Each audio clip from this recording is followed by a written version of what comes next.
Welcome to day 39 of the 400-day Bible reading series. On day 39 we will be reading Genesis chapter 39, Job chapter 37 and Psalms 14 and 15. Genesis chapter 39. Now Joseph had been taken down to Egypt, and Potiphar, an officer of Pharaoh, captain of the guard, an Egyptian, bought him from the Ishmaelites who had taken him down there. The Lord was with Joseph, and he was a successful man, and he was in the house of his master the Egyptian. And his master saw that the Lord was with him, and that the Lord made all he did to prosper in his hand. So Joseph found favor in his sight, and served him. Then he made him overseer of his house, and all that he had he put under his authority. So it was, from that time that he made him overseer of his house and all that he had, that the Lord blessed the Egyptian's house for Joseph's sake.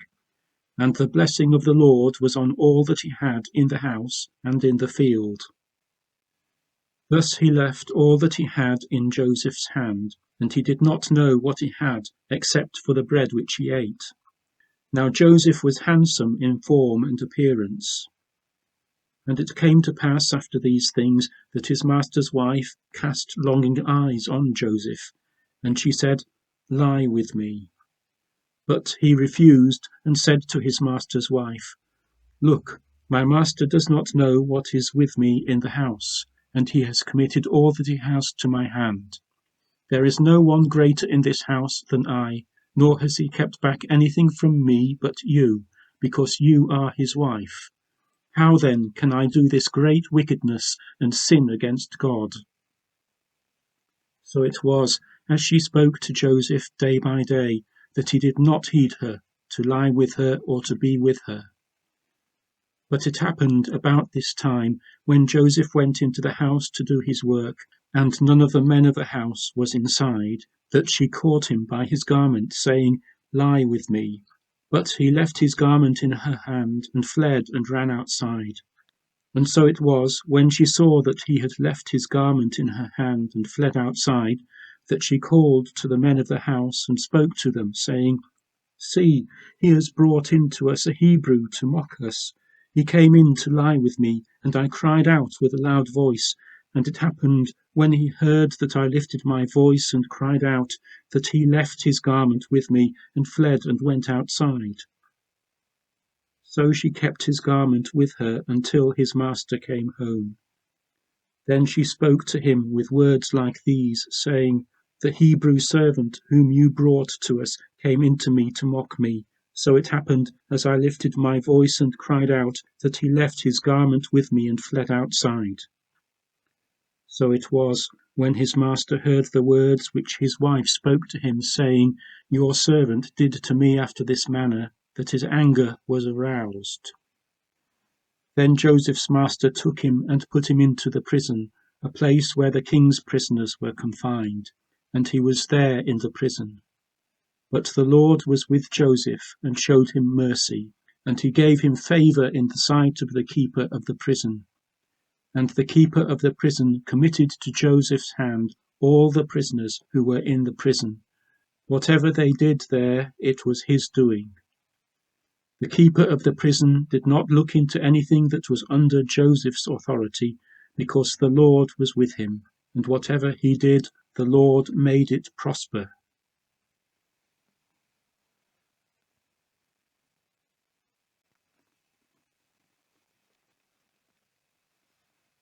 Job chapter 37.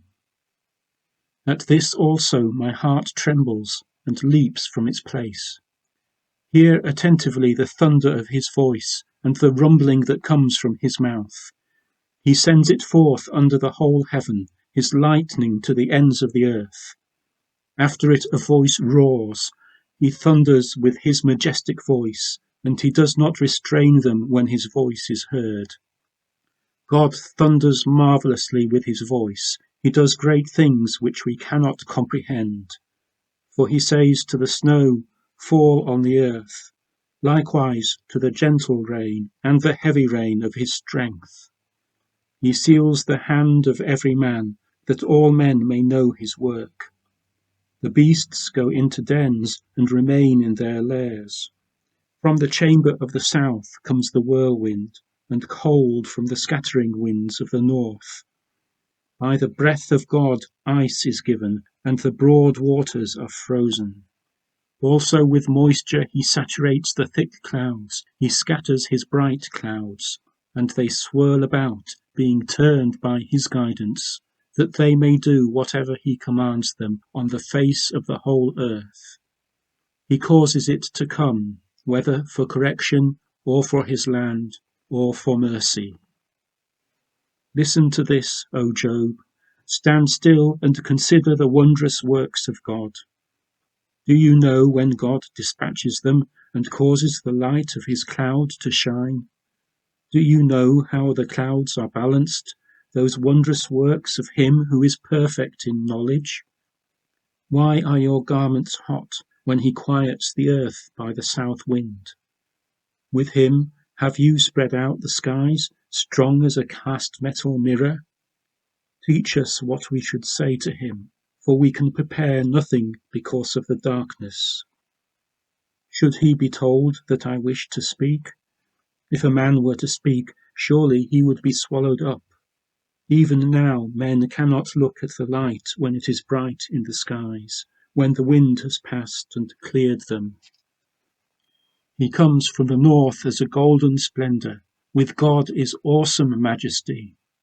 As for the Almighty, we cannot find him. He is excellent in power, in judgment and abundant justice. He does not oppress. Therefore men fear him. He shows no partiality to any who are wise of heart.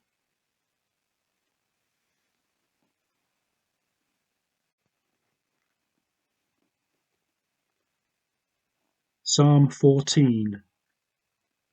The fool has said in his heart, there is no God. They are corrupt. They have done abominable works. There is none who does good. The Lord looks down from heaven upon the children of men, to see if there are any who understand, who seek God. They have all turned aside. They have together become corrupt. There is none who does good, no, not one. Have all the workers of iniquity no knowledge, who eat up my people as they eat bread, and do not call on the Lord? There they are in great fear, for God is with the generation of the righteous. You shame the counsel of the poor, but the Lord is his refuge. Oh, that the salvation of Israel would come out of Zion. When the Lord brings back the captivity of his people, let Jacob rejoice and Israel be glad.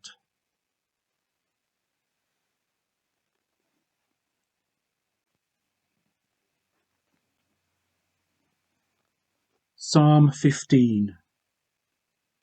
Lord, who may abide in your tabernacle?